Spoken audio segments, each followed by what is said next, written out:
Welcome to our regular 3-Minute Therapy podcast. And I'm Michael Edelstein, a clinical psychologist who does rational emotive behavior therapist. And I'm joined with Kevin Benbow, another rational emotive behavior therapist, REBT. And our invisible partner is Chris Rossini, who is our technical assistant behind the scenes, without whom we couldn't have these podcasts. So I'm indebted to both Kevin and Chris for joining me. Today, we're going to be discussing, are people rational or irrational? And we base our discussions, we base our discussions on rational emotive behavior therapy, REBT, which was devised by Albert Ellis in the 1950s, a giant in the area of psychotherapy. And it's based on the idea that our thinking is the our thinking is the basis of our emotions, our ideas, views, opinions, thoughts in our head create our emotions and our behaviors, not situations themselves.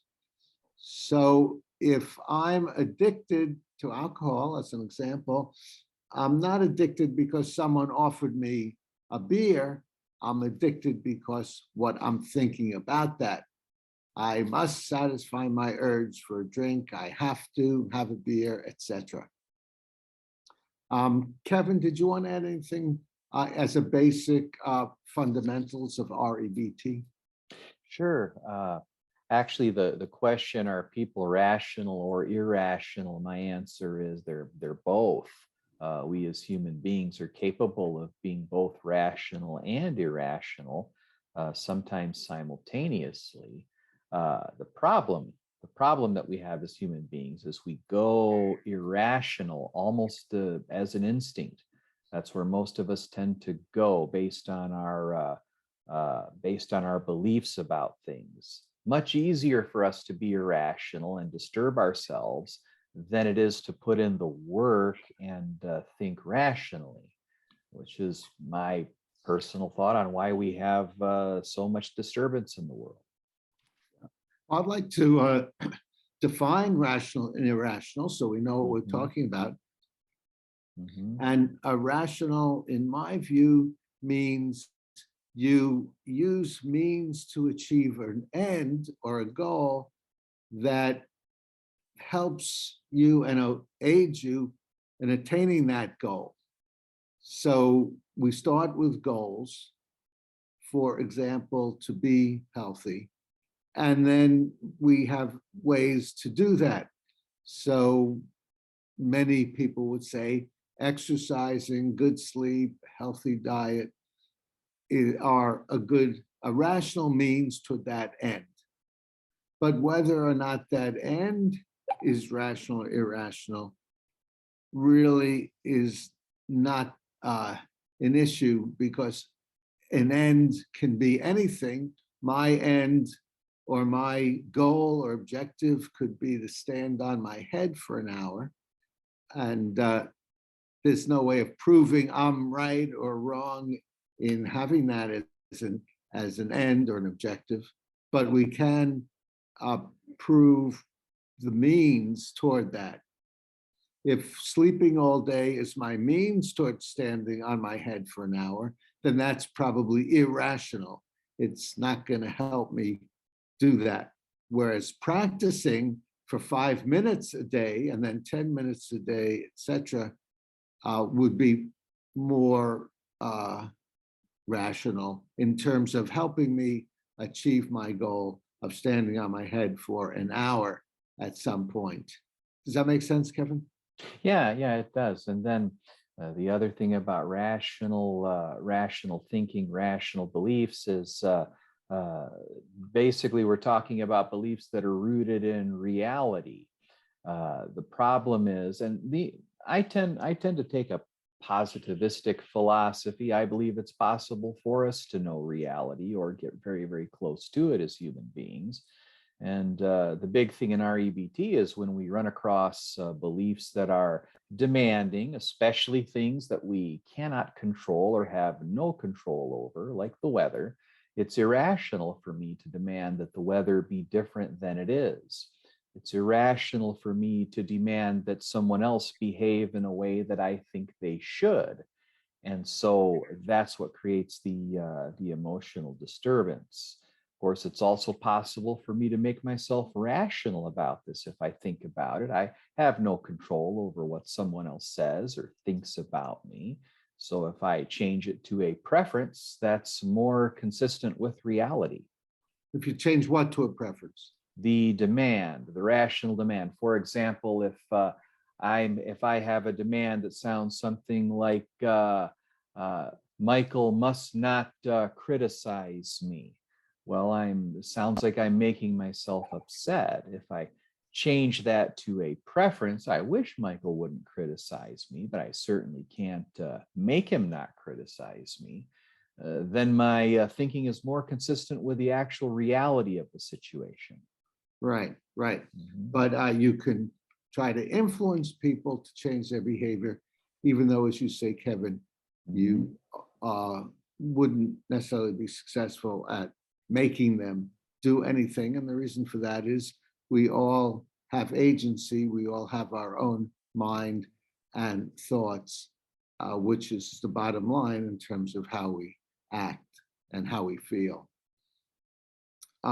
You had mentioned that it's possible for us to know what's objective, and the way I view it is humans are very subjective, and it's very difficult, rather, it's impossible to know what's objective because we all look at reality through our subjective glasses, and normally from our own point of view. So what's objective in one person's mind often is very different in another person's mind. In terms of rational, irrational, I think overall humans act rationally.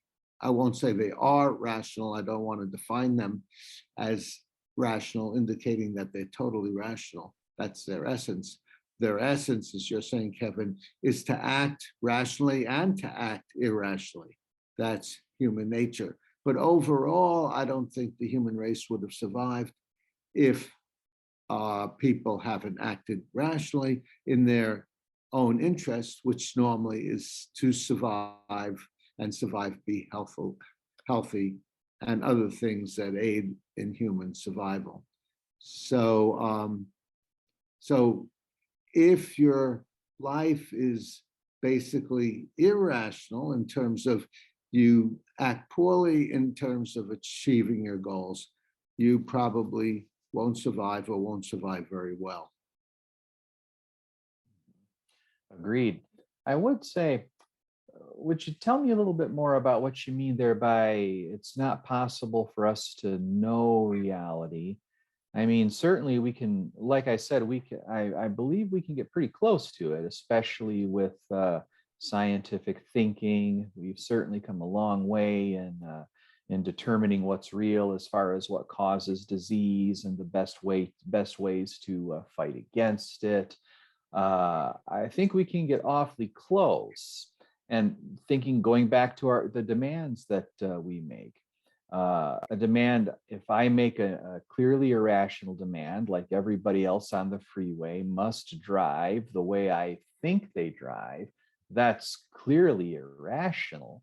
The reality of the situation is that I have no control over how they drive. To me, that just strikes me as objectively real. Okay, you came up with a good question. Why do I say we can't know reality? And there's two reasons. One is our brains are imperfect. So we have an imperfect understanding of reality and what's objective for that reason. And also we are subjective. We look at things from our own point of view. So it's going to be colored. Whatever we think about reality is going to be colored by our own point of view. For just as an example, in an unrelated field, I subscribe to a semi-monthly periodical called Science News. So you would think this is objective, science news, science is science, but there's a political tinge to the articles and also to what they decide to put in their newsletter. So just in terms of choosing what to put in their newsletter, it automatically becomes subjective, initially becomes subjective, because they rule out some scientific advances, for example, and rule in other scientific advances, and that's a subjective judgment. So even science among scientists isn't 100% objective because of our own interests, our own biases, and our own imperfections. Does that make sense, Kevin? Yeah, it does. And I hear what you're saying there. We can't, this is one thing psychology has shown over the years, is that we as human beings, try as we might, cannot escape our biases. Right. And even when you and I, we may think we're not biased in any direction, but we more than likely are. We're just not and I don't aware. think I'm not biased, because I know I'm biased. I know Right. I'm imperfect. I know everything I interpret in the world, I do so subjectively.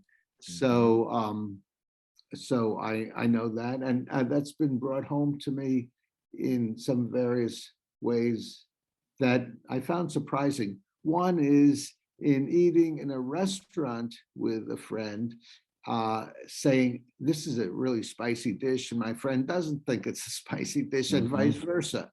So so we all have our own interpretations of the reality, or this tastes good, or this doesn't taste good, is another pretty obvious, clear example of human bias about supposedly objective reality. You'd think how something tastes is objective, but it's not. It tastes different. Foods, same foods, taste differently to different people. Now, it's clear what's subjective is whether you like the taste or not, but it's even subjective how it tastes, whether it's spicy or not, those kinds of things. Everybody gives different ratings. I guess one thing I'm emphasizing when we do talk about reality, I'm thinking about things like the Earth is round, or the Earth is a sphere. That's, to me, that's not something, and I don't think it is to you either, subject to debate. Whether demands that we make on things we can't control are rational or not, I don't see that as open to debate, though other people would disagree with me. So yeah, I disagree with you about what you say is not open to debate, that the Earth is round. I don't think the Earth is round. The Earth has a shape that is described not as round. I don't remember the word for it, but it has doesn't have a round shape. So even that is open to interpretation. I think that's a good example, a good illustration of how people can think they have an objective review of reality, but they could very well be wrong. Well, aren't we getting into splitting hairs here, though? The Earth is a sphere. I mean, you agree with me there, right? I don't really know. It would mean looking up the definition of sphere. If sphere means round, then I wouldn't agree. But if sphere means not rectangular, doesn't have sharp edges, then I would agree. But even if I do agree with you, that doesn't mean, because we have a majority of two here, that doesn't mean we are right with a capital R. Got it. So it sounds like I'm more of a subjectivist than you are. Yeah, I think so. Yeah. Maybe we could agree that your name is Kevin and my name is Michael. Right. We could certainly agree on this. And this is the important thing because and you and I have talked about this in the past briefly, Michael. We have different opinions on different things, and that doesn't mean one of us is the devil and the other one of us is Christ or something like that.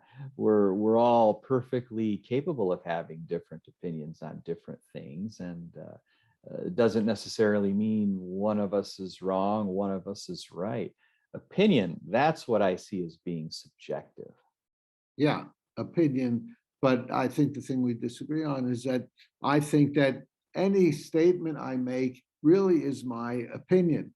If I say the ball, this ball I'm holding is round, that's my opinion. And someone else could say, well, it's a little pushed out at one end and I wouldn't call it round. Oh, an ellipsis. That's the word you're yeah. Ellipsis, is that an ellipsis? I think that's maybe some of our viewers could enlighten us a little bit. I think that's the term. And yeah, I agree. The Earth is an ellipsis. It's an ellipsis, not yes. A sphere. Yeah. Right.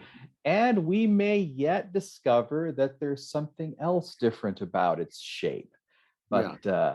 But here we're getting into the nitty gritty, and that's kind of the beauty of science is we're continually changing. Things are, as we get more information, changing our opinions. Yeah, I think that's an excellent, that's an excellent point. And that's another reason why I wouldn't assume anything I say or any observation I make is objective, because even if 99 out of 100 people agree with what I say, as a result of the advance of science and thinking and those kinds of things, that could change.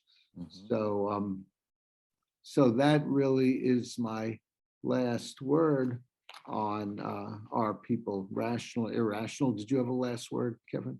No, I'm good to go. I see them as being both, like I said. Okay, great. So this is Michael Edelstein, clinical psychologist, and Kevin Benbow, psychologist, both REBT, Rational Emotive Behavior Therapy therapists. And if you'd like to learn more, you can read one of the many books by Albert Ellis, the founder of this school.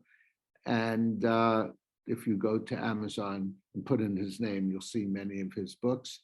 You could read my books. I don't have as many as Albert Ellis, not nearly. But I have a book called 3-Minute Therapy, Change Your Thinking, Change Your Life, which is a presentation of rational emotive behavior therapy. I have another book called Rational Drinking, How to Live Happily with or Without Alcohol. And I have a book on stage fright, and a book called Therapy Breakthrough, which is largely a history of the psychotherapy movement. I also have a Psychology Today blog called The 3-Minute Therapist, and continue to watch this podcast. We do one practically every week, and we call it the 3-Minute Therapy Podcast. And we will be back again. If you'd like to suggest a topic for us to discuss, please comment below, or you could email us. My email is found on my website, 3minutetherapy.com. 3 is spelled out. Kevin, do you have a website or where people can reach you?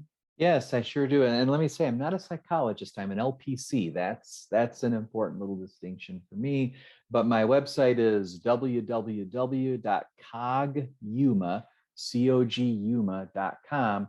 I'm also on Facebook with, if you go to Facebook and look up Cognitive Therapy of Yuma, that's where you'll find my my Facebook location.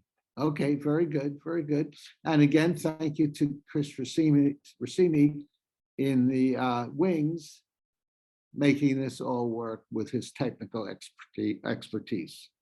See you next week.